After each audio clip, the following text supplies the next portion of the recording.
Dentist खड़ा होकर इस झूठ को झूठ क्यों नहीं बोलता और क्यों नहीं सुप्रीम कोर्ट और हाई कोर्ट में जाकर इस बात को चैलेंज करता? हम तो इसलिए नहीं कर सकते क्योंकि मैं डेंटिस्ट नहीं हूं। अगर मैं करूंगा तो कोर्ट सबसे पहला सवाल पूछेगा कि आपको आती है कुछ दांतों की बात, कुछ जानते हैं आप? जब डेंटिस्ट जाएगा कोर्ट में तो वो ये सिद्ध करेगा कि कोई भी टूथपेस्ट जिसमें फ्लोराइड होता है और 1000 ppm से ज्यादा होता है तो वो सारे के सारे टूथपेस्ट जहर हो जाते हैं, वो पेस्ट नहीं रहते हैं। ये बात अगर मैं कहूंगा कोर्ट में तो कोर्ट मेरी बात मानेगा नहीं, वो पूछेगा आपके पास डिग्री है क्या? सत्य मुझे मालूम है कि 1000 ppm से ज्यादा अगर फ्लोराइड है किसी भी टूथपेस्ट में तो वो टूथपेस्ट नहीं है, जहर है। लेकिन कोर्ट मेरी बात तब मानेगा जब मैं उसको यह सिद्ध करूं कि मेरे पास दांतों की डॉक्टरी का प्रमाण पत्र है। दुर्भाग्य से जिनके पास दांतों की डॉक्टरी का प्रमाण पत्र है वो कोर्ट में जा नहीं रहे हैं, और जिनके पास प्रमाण पत्र नहीं है वो बाहर रह के खिसिया के रह जा रहे हैं, हमारे जैसे लोग। और धड़ल्ले से कॉलगेट बिक रहा है इस देश। माने मुझे कभी कभी लगता है कि हिंदुस्तान के सारे डेंटिस्टों का यह सरासर अपमान है जो रोज टेलीविजन पर विज्ञापन के रूप में दिखाया जाता है। ऐसे ये कंपनी है हिंदुस्तान लीवर, वो अपना लाइफ बॉय साबुन बेच रही है family doctors welfare association of India द्वारा प्रमाणित। ये कौन सा एसोसिएशन इस देश में बन गया और कब इन्होंने लाइफ बॉय साबुन को प्रमाण पत्र दे दिया? लेकिन रोज विज्ञापन उनका ये है, और हम सब खामोशी के साथ बैठते हुए इसको देख रहे हैं। और ये देश के साथ भयंकर गद्दारी का काम चल रहा है, बेईमानी का काम चल रहा है। हिंदुस्तान में विदेशी कंपनियां अपना जहर बेच रही, जिनको मालूम है कि इसमें जहर है वही शांत हैं। जितने डॉक्टर्स हैं न्यूट्रिशनल, जिनको न्यूट्रिशन का बहुत ज्ञान है, दिल्ली में एक डॉक्टर जैन है ऑल इंडिया इंस्टीट्यूट में, जो न्यूट्रिशन डिपार्टमेंट के हेड माने जाते हैं। मैंने एक दिन पूछा कि डॉक्टर साहब ये पेप्सी कोला में क्या है? तो कहने लगे कार्बन डाइऑक्साइड है। मैंने कहा और क्या है? फॉस्फोरिक एसिड है। मैंने कहा और क्या है? सोडियम ग्लूटामेट है। मैंने कहा और क्या है? पोटेशियम सॉर्बेट है। मैंने कहा और क्या है? कि इससे ज्यादा और क्या चाहिए तुमको? ये 4 जहरी काफी है आदमी को मारने के लिए। तो मैंने कहा कि अगर ये पेप्सी कोला में 4 जहर हैं तो आप इस बात को गांव गांव में कहते क्यों नहीं जाके? पेप्सी कोला तो गांव गांव में घूम घूम के कह रहा है कि लहर पेप्सी है, तो आप गांव गांव में घूम के कहते क्यों नहीं कि ये जहर पेप्सी? आप जब मानते हैं कि उसमें ये जहर हैं 4, लेकिन आप गांव गांव में घूम घूम के कहते क्यों नहीं? तो चुप हो गए। तो मैंने उनसे कहा कि आपके पास जो ज्ञान है उस ज्ञान का देश के लिए क्या उपयोग है? आपने ये जो ज्ञान हासिल किया, डॉक्टरी की पढ़ाई पढ़ी है, लाखों रुपए इस देश का आपने खर्च किया है, और लाखों रुपए खर्च करके जो ज्ञान अर्जित किया है उसका इस देश को रिटर्न क्या मिल रहा है? तो कहने लगे फुर्सत ही नहीं है। तो किससे फुर्सत नहीं है? व्यक्तिगत स्वार्थ से फुर्सत नहीं है। तो मैंने कहा एक दिन डॉक्टर साहब ये सारा का सारा देश बर्बाद हो जाएगा और इस देश की नौजवान पीढ़ी बर्बाद हो जाएगी, और हो सकता है आपके बेटा बेटी भी उसमें बर्बाद हो जाए, तब भी आप कहेंगे कि आपको फुर्सत नहीं है।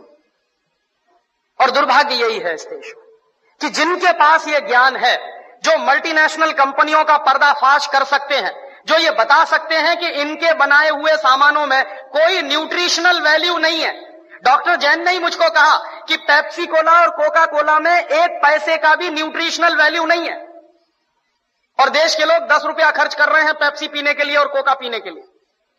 10 रुपया खर्च करके 1 पैसे की भी न्यूट्रिशनल वैल्यू नहीं मिल रही है हमको, लेकिन वो देश में सबसे ज्यादा बिक रहा है, धड़ल्ले से बिक रहा है। लोग अब शुद्ध पानी पीना पसंद नहीं करते, उसकी जगह पेप्सी और कोका कोला पी लेते हैं। तो जिस चीज की 1 पैसे की 1% भी न्यूट्रिशनल वैल्यू ना हो, और वो चीज इस देश में महंगी बिक रही हो दूध से ज्यादा। पेप्सी कोला बिकता है 33 रुपए लीटर का और दूध बिकता है 14 रुपए लीटर का। तो 14 रुपए लीटर का गाय का दूध और 33 रुपए का कार्बन डाइऑक्साइड मिलाया हुआ पानी, और उसको कहते हैं लहर पेप्सी, और कहते हैं the choice of new generation. The choice of new generation नहीं है, बल्कि choice of new D generation है। लेकिन करें क्या उसका? और उससे भी ज्यादा मुझे गुस्सा तब आता है जब हिंदुस्तान में कुछ कंपनियां अपने हेल्थ टॉनिक बेचती हैं जिनमें हेल्थ के नाम पर कुछ नहीं है। Bournvita, Complan, Maltova, Horlicks, Protinex, ऐसे तमाम तरह के जो हेल्थ टॉनिक्स बिक रहे हैं, डॉक्टर जैन के अनुसार इनमें किसी में भी हेल्थ के नाम पर कुछ नहीं है। और आप चाहें तो अपने बच्चे को चने का सत्तू खिलाएं, जौ का सत्तू खिलाएं, तो उससे जितनी हेल्थ बनेगी, आप 100 डिब्बे प्रोटीन एक्स के खिला लीजिए, कोई हेल्थ नहीं बनने वाली। 100 डिब्बे आप बॉर्नवीटा के खिला दीजिए, कुछ नहीं बनने वाला उससे। और आप अगर एक डिब्बा बॉर्नवीटा का खरीदेंगे तो कम से कम 200-250 रुपए का है 1 किलो का।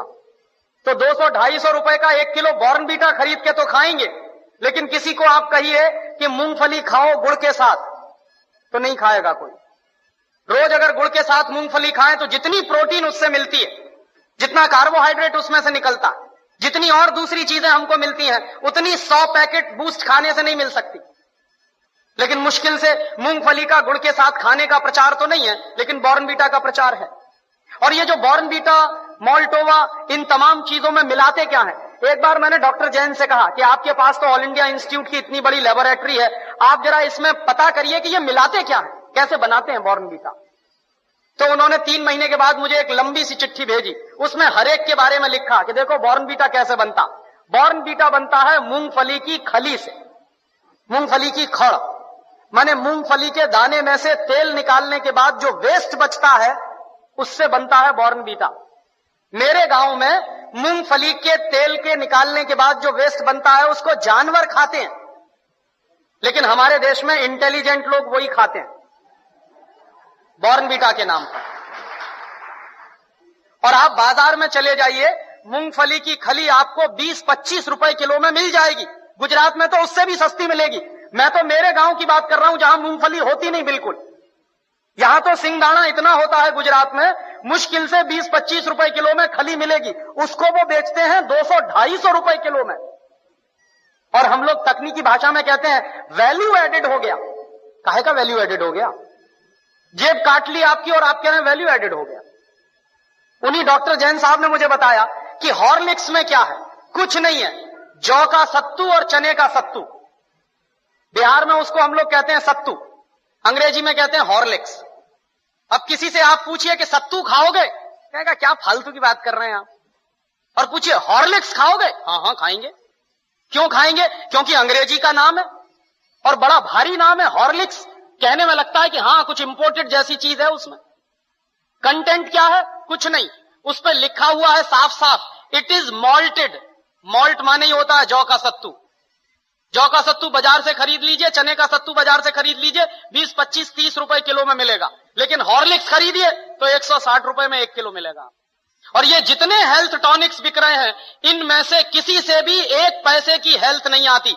लेकिन हिंदुस्तान की क्या बर्बादी है, हर साल हम 1000 करोड़ रुपए के हेल्थ टॉनिक्स खाते हैं इस देश में, हर साल। 1 पैसे भी हेल्थ जिससे नहीं आती, सिर्फ एक मेंटल सेटिस्फैक्शन है, कोई हेल्थ नहीं है उससे। लेकिन 1000 करोड़ रुपए के हेल्थ टॉनिक्स इस देश में बिक जाते। क्यों बिकते हैं जानते हैं? टेलीविजन पर एक इडियोटिक एडवर्टाइजमेंट आता, एक छोटा सा बच्चा कूदते हुए आता, कहता I am a Complan boy. तो एक छोटी बच्ची कहती है I am a Complan girl. इसका माने क्या है? मैं कॉम्प्लोन का बेटा हूं। और बच्ची कह रही है मैं कॉम्प्लोन की बेटी हूं। और कॉम्प्लोन क्या है? टिन का डिब्बा।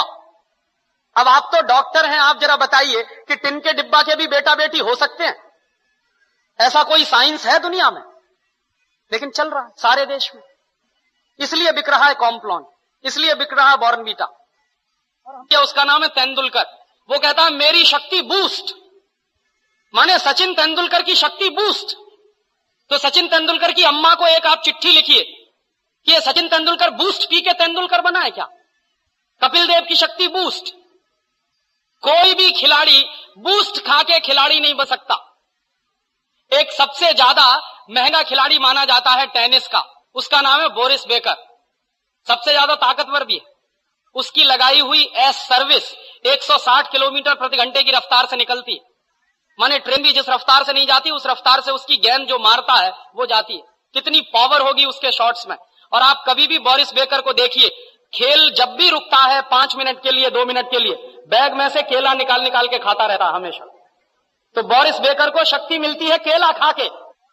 तेंदुलकर कहते हैं कि हमको शक्ति मिलती है बूस्ट खा के। केले में जितनी शक्ति है दुनिया के किसी भी हेल्थ टॉनिक में हो नहीं सकती। लेकिन दुर्भाग्य क्या है कि इन चीजों का प्रचार इस देश की जनता में ना के बराबर है। और इस देश की जनता जो है एक अजीब तरह की पेसिमिज्म में जिंदा है। कैसे जिंदा है साहब? शहर में बूस्ट खिलाते हैं तो गांव के लोग